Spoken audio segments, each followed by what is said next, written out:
All right, I got a tip for you guys wanting to do a Hellcat swap with this factory 6-speed and use the factory bell housing. Buy the QuickTime bell housing so it puts the starter on the other side, so that way you can just buy a header that will work. The starter will fit correctly and everything's all honky-dory. It'll just bolt in. Because if you don't and try and do this, you then have issues with the starter. I had to cut the motor mounts loose on the mount and pull the engine back about an inch just to get enough clearance for the starter to clear the idler arm. And then I have to make a header that will work with the starter on the passenger side, because no one makes headers for passenger side starters, or at least not that I know of anyway. So if you're gonna do a Hellcat swap, buy the aftermarket bell housing and just put the starter on the driver's side.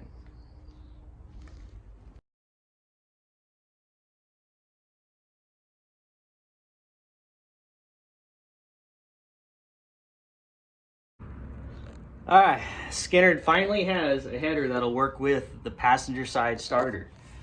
Man, I'd take the header that came with, this was a brand new header. I'd take it, cut it all apart, and cut it at the bends, reclock everything. And actually, most of this is all the original header. The only thing I had to add was this little 5-inch piece down here and this little 3-inch piece right here. Other than that, that's all the original header that was all cut apart and reshaped, reusing the bends that came with it. Or well, not that came with it, but the header that it was. So you can see how tight of a tolerance it is. I mean, you have like that much room to make all 4 of these 2-inch primary headers with the steering linkage right here, the starter right there, and the torsion bar right here. There is very little room to actually route these headers. And they're 2-inch primaries. It's a lot of space, but it's done. Powder coat time.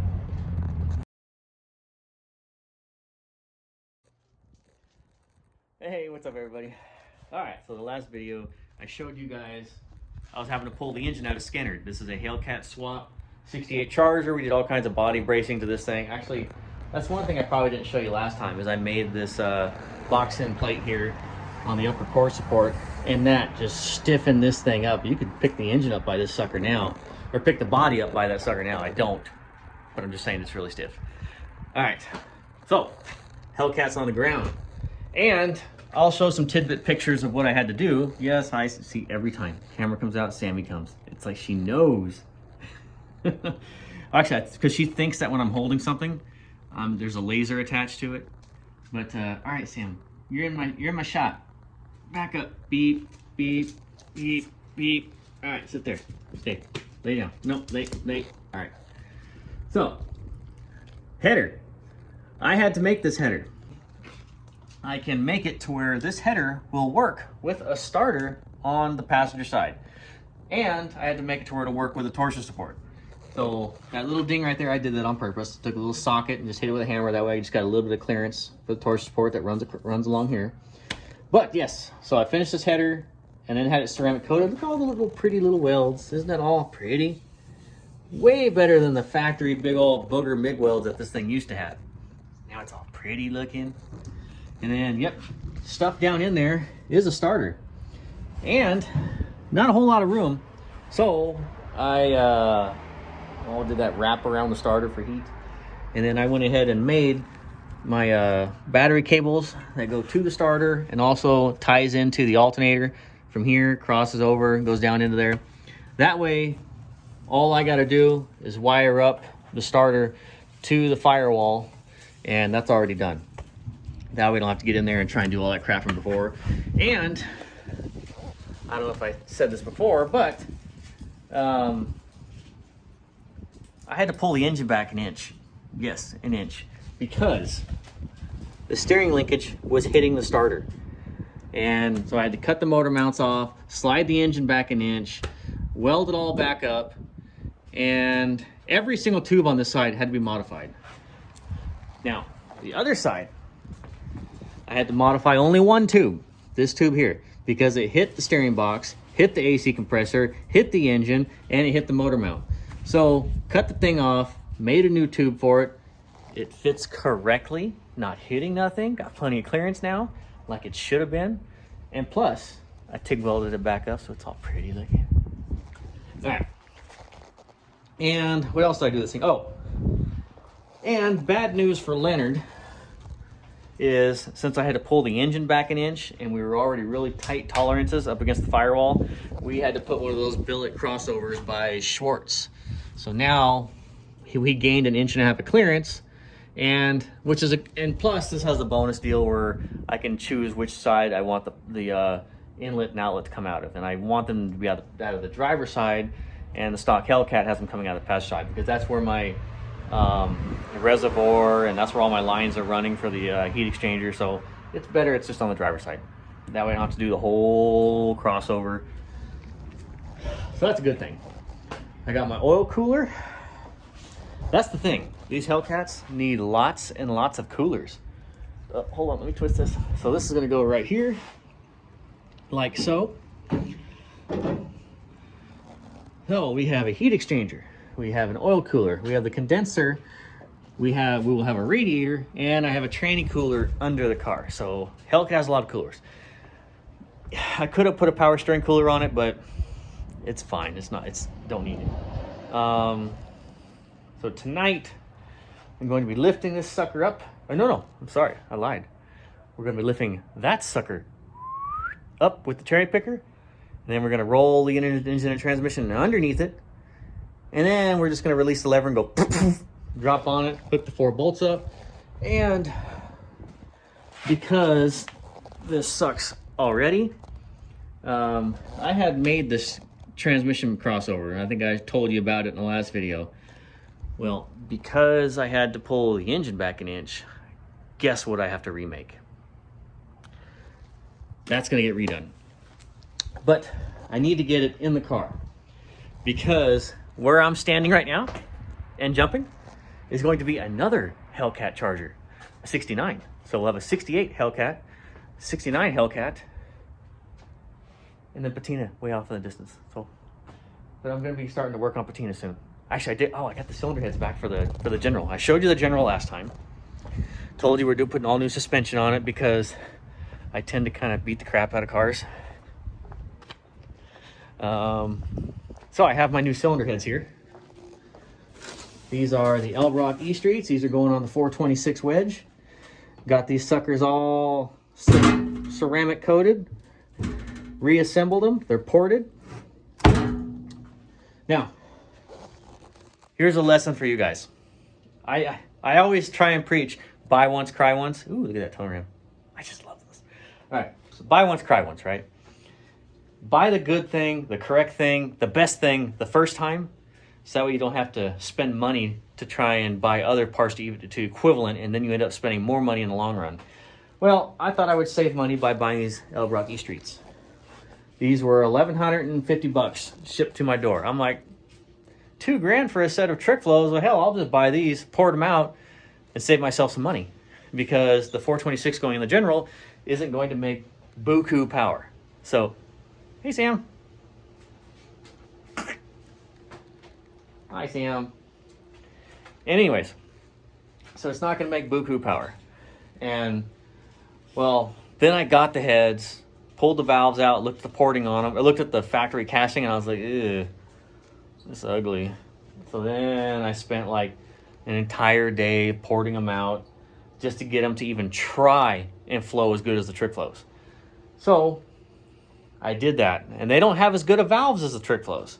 The casting is not as good. The trick flows out of the box are phenomenal. Those things are badass.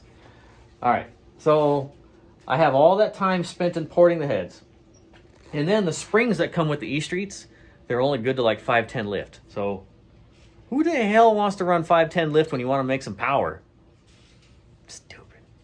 So I had to buy valve springs. Well, then when I bought valve springs, the retainers that come with the E-Streets, those are only good for single springs. These are duals. So then I had to buy retainers and keepers. And then I had my buddy,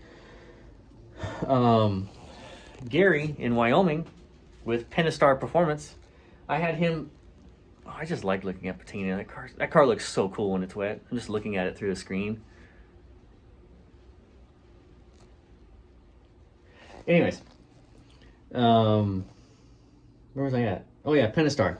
So I had him do a valve job, and I had him back cut the valves because he kind of talked me into it last time. And I had him do seat the valves, and I had him set the springs, and then he shipped them back to me. I took them apart, got them ceramic coated, and then put them back together. So those are done. Hopefully I'll go pick up the block either tomorrow or the day after that so I can reassemble it, because everything here is for the 426. I had the whole thing assembled, and then I had to take it apart because my dumbass gouged the top of the deck and right next to the cylinder, and I was just like, ah. There might have been a cuss word yelled at like 11 o'clock at night. Oh, hi, Gigi. Gigi kitty. All right, so back to business. Okay, I'll show you the wagon, or wagons. We're also working on 2 wagons, so I'll give you some updates. I got so much crap going on right now, and it's just me. Maybe I'll get Walter back over here. So the murder wagon, the infamous serial killer car. We had put trick flow heads on it, ceramic coated, trick flow intake clear coated, throttle body injection. We're putting 1/6 roller rockers on a cam that's already in it, because the cam that's in it is a Lunati. It's actually a pretty good street cam, but he wanted to get more lift out of it to take advantage of these trick flow heads, which, duh, why would you not? So this thing's gonna be pretty bad. I just finished the whole plumbing system for it, so I got the whole EFI setup wired, or actually I'm still wiring. You can see loose wires here and there, but I got the whole fuel system plumbed. All right, so it comes out of the tank, goes to the pre-filter, pump. That's the EFI fuel filter. Runs along the new subframe connector. Then it goes through the torsion support.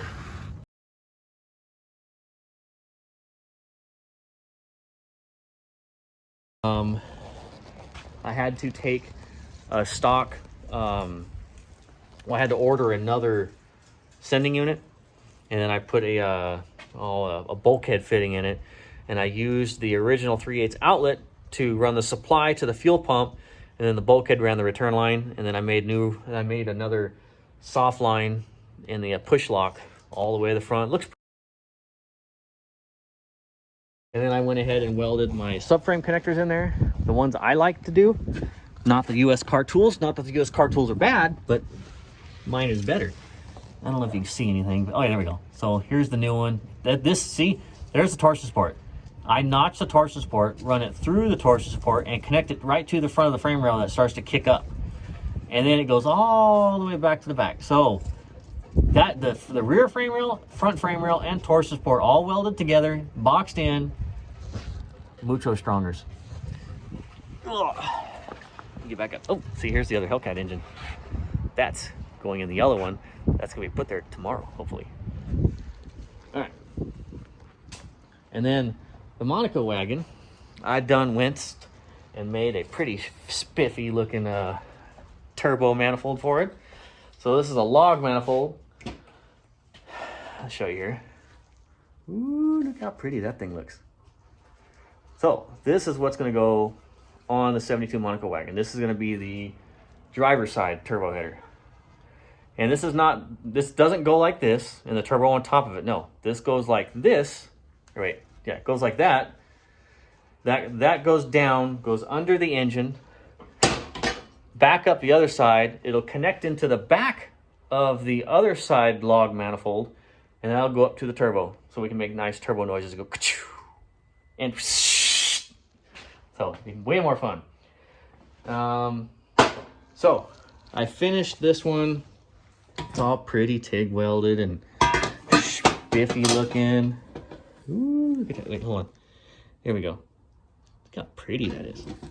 Kind of neat looking, huh? Anyway, so that's the first time I ever tried to make a turbo log manifold. I've made headers before, but not log manifolds. And the reason I went with a log manifold on this is because I'm trying to keep the volume of the tubing down. So if I were to run four header pipes down and over, or even to a collector, that's more volume that the exhaust gas has to fill. If I can keep the exhaust gas down to a minimum all the way up into the turbo, it'll spool the turbo faster. And 2.5, this is what this is, 2.5. That's good to 800 horse, I was told by friends that do other turbo stuff. So, and since the wagon has only got a 62 millimeter precision turbo going on it, that we're going to kind of cap at like 600, 650 horse. Plenty. Plus it'll spool faster. It won't be like buzz. Shh. We want the thing to be like just matted and shh, instant. So that is going with that. That's going to go on the red one. Now I need to make the driver's side. Or no, this is the driver's side. I need to make the passenger side one. And then I'll make the crossover. And then I'll make it to where it goes from there to the front of the car for the turbo. So busy. And here's the transmission for this is a 47 RH. So this is an overdrive lockup well, A518 or 47 RH. It's basically a 727 with an overdrive. This is not a stock one. This had been beefed up internals. It has a billet lever arm to add more mechanical levers to the bands or something. And then if you notice, there's no bell housing on it. So I cut the bell housing off. We have an aftermarket bell housing for it. So that'll allow us to bolt this to a big block in the wagon, this one. And we have where is it at? We have a brand new custom built, oh, here it is, custom built precision, whirly, spinny doohickey. Man, I'm terrible with things. Converter, there we go, torque converter. So that's gonna go in the wagon, and we're gonna put some 391 gears in it. Because right now this car just has a 727, or well, it had. They don't have a transmission in it right now. Had a 727 with 293 gears.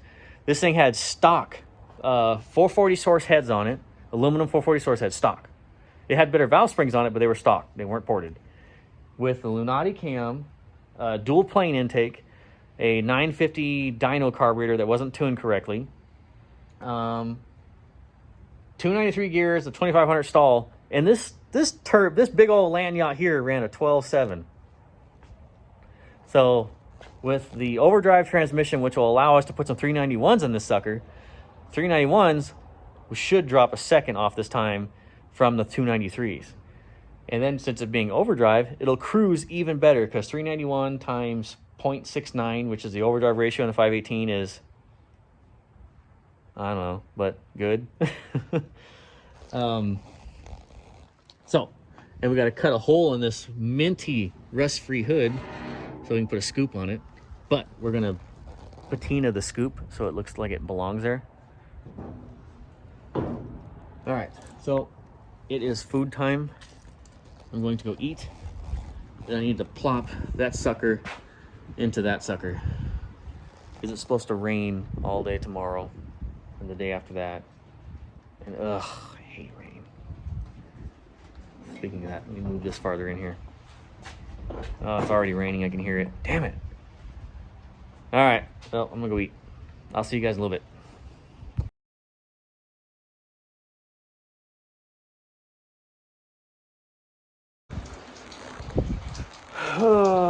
Well, yeah, engine's in the car, kinda, and of course it's raining. I was hoping I'd get the car on the ground with at least some wheels underneath it so I can roll it forward under the carport, but it ain't gonna happen. Because pulling the engine back an inch, I have another problem. The 3-speed wiper motor is hitting the Schwartz Performance water crossover, so that sucks. Gonna have to get rid of the 3-speed wiper and switch to the uglier 2-speed wiper, which instead of going horizontal, instead of the motor going this way, the motor comes out directly this way. So he's gonna have to switch over to that. Zero way around it. It's all wet and crappy. I hate water. Unless you're playing with it in the car, then it's fun. But if you're working in it, it sucks. Oh, I can't wait till Leonard's car is on the wheels and I can move it forward and build the other carport. Now I gotta throw a car cover over this thing and call it a night. That sucks. Oh well. It needed a bath anyway. Crap, now I'm boxed in. All right, well, throw a car cover over that, and move on to something else. Like actually, oh crap, it's raining. So the wagon's wet too. Stupid rain. All right, well, till next time, maybe tomorrow. I'll try and make more videos. It's easier with my phone. I'm not trying to do any editing or none of that crap. Just boop, hit the button, record, boop, stop, upload. All right, well, I have actually some fancier videos. I just haven't edited them yet. I like doing the fancier videos better because then actually we can do the racing stuff. I got a lot of racing stuff coming up with Smurf and the General and all that. And I gotta get the race car over here and get that thing fixed up so I can racing again whenever they release all this COVID-19 bullshit. So, see you later.